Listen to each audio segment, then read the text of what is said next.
Саламатсыздарбы, Поликлиника медиасынын көрөрмандары. Детектор берүүсүнүн кезектеги чыгарылышында УТРКнын Маданият каналында жарыяланып жүргөн Кыргыз ааламы программасында бозгундагы президент Курманбек Бакиев кантип маек берип калгандыгы тууралуу кеп кылабыз.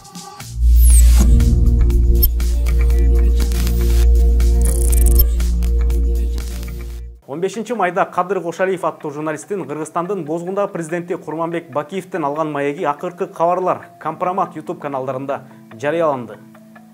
Эми маек жарыяланган берүүгө келе турган болсок, бир кызыктуу жагдайды байкадык. Берүүнүн аталышы Кыргыз ааламы деп аталат. Маекти алып барып жаткан журналист Кадыр Кошалиев. Эфирде кайрадан Кыргыз ааламы көрсөтүүсү. Улуттук телерадио корпорациясына караштуу Маданият тарых тил телеканалы 2022 жылы 10 мартта жаңы долбоор деп дал ушундай аталышта эле Кыргыз ааламы деген берүүнү баштаган. Кызыгы анын алып баруучусу дагы Кадыр Кошалиев болгон. Иликтеп, изилдеп, жайылтууну максат эткен Кыргыз ааламы программасы кайрадан эфирде. Ошондой эле берүүнүн башындагы 13 секундтук киришүү бөлүгү дагы Бакиевдин маегиндеги киришүүгө окшош. Кыргыз аалам берүүсүнүн алгачкы чыгарылышында алып баруучу Кадыр Кошалиев кыргыз элинин дөөлөт мурастарын, руханий материалдык баалуулуктарын улуттук иденттүүлүктүн негизинде иликтеп, изилдеп, даңазалап, элден алып элге берүү максат эткенин айткан. Биз бул көрсөтүү аркылуу кыргыз элинин дөөлөт мурастарын, руханий материалдык баалуулуктарын улуттук иденттүүлүктүн негизинде иликтеп, изилдеп, даңазалап, элден алып элге берүүнү максат эттик. Мындан сырткары ал Кыргыз ааламы берүүсү УТРКнын Маданият телеканалына тиешелүү экенин да белгилеп кеткен. Эфирде Кыргыз телерадио корпорациясынын Кыргыз ааламы телепрограммасы.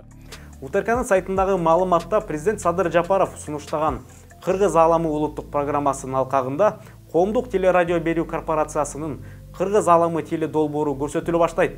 Долбоор жумасына бир жолу 60 мүнөт кечки эфирден чыгат. Программанын автору Кадыр Кошалиев деп жазылган.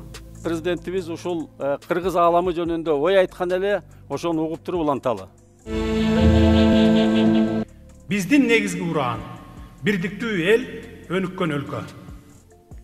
Кыргыз ааламы улуттук программасы иштелип чыгып, бул долбоорго өзгөчө маани берилет. Бул долбоор өлкөдө жана чет жакта жашаган кыргыздардын маданий интеграциясын сактоо жана бекемдөө, кыргыздар жашаган тарыхый аймактар менен маданий экономикалык байланыштарын өнүктүрүү долбоору. Ал берүү Маданият телеканалында акыркы жолу 23 жылдын февраль айында жарыяланган.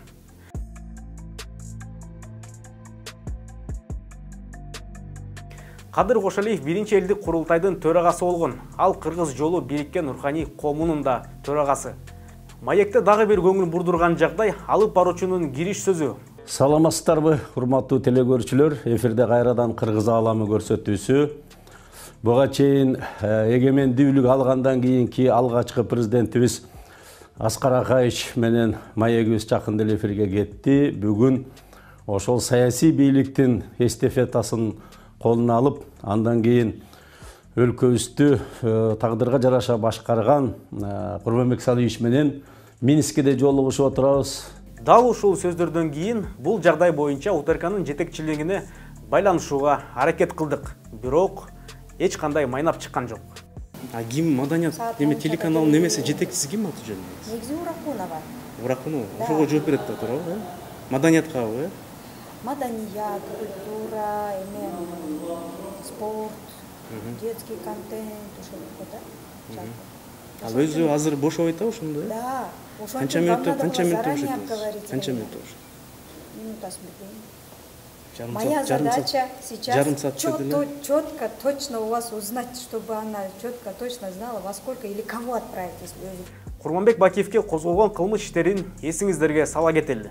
Кыргызстанды 2005 жылдан 2010 жылга чейин башкарган Курманбек Бакиев 2010 жылдын апрелиндеги элдик толкундоолордон кийин өлкөдөн чыгып кетип, ошондон бери үй бүлөсү менен Беларустун борбору Минскиде баш калкалап келет. Башкы прокуратуранын маалыматы боюнча анын жеке өзүнө жана жакындарына каршы 10го жакын факты боюнча айып тагылган.